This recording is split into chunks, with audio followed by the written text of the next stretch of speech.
Почитатели творчества Михаила Юрьевича Лермонтова собрались в Республиканской библиотеке. В рамках проекта «Вокруг одной книги» состоялась презентация сборника «Лиры. Могучие аккорды», посвященной творчеству великого поэта. Его составитель Марина Джусоева над книгой работала в авральном режиме. Всего за 4 месяца исследований сборник вышел в свет. А сегодня к юбилею стихотворца книгу представили общественности. Сборник в основном состоял из посвящений остинских поэтов Лермонтову.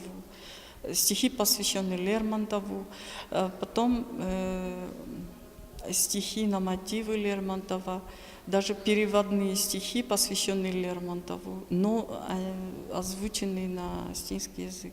Сборник содержит различные факты о пребывании Михаила Лермонтова в Северной Осетии, о его временном проживании в Моздоке и о тех людях, кому лично посчастливилось познакомиться с поэтом. Иллюстрации также тщательно отбирались. Помимо фотографий в сборнике представлены картины Лермонтова с изображением некоторых мест республики. Более того, многие специалисты проводят аналогию между творчеством русского стихотворца и Костахи Тагурова. В процессе исследования всплыли новые интересные факты. Иллюстратором первых книг Коста был родственник Михаила Юрьевича Владимир Владимирович Лермонтов.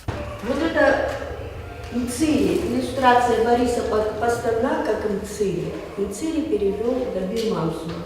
Также на мероприятии состоялась презентация к указателю «Михаил Юрьевич Лермонтов» в переводах остинских писателей и поэтов. Составитель будущего сборника Лариса Хикилаева обещает, что книга выйдет в свет уже в конце этого года. Ангела Кубалова, Фатима Макиева, Алан Гасанов, Осетия ТВ.